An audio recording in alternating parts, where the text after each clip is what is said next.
Hey guys, in this video I'm going to show you how to use Assets panel in Affinity Studio. The first thing I want you to do is actually come here to the top menu, click on Window, then I want you to just hover over General and then you'll see Assets. I want you to click on that. That will open up this panel, which you can go ahead and dock here if you want. And then here you can change this from default to these ones right here. So these are the simply flat icons. We have different categories here, as you can see, and if you want to use any of them, you can just go ahead and click on it and then drag it to your artboard.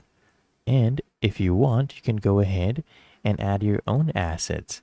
The way you go ahead and do that is you just come here and you click on these three horizontal lines, then you click on add from selection. And as you can see, it is now an asset. And you can also just go ahead and drag and drop these as well. And that is how to use Assets panel in Affinity Studio.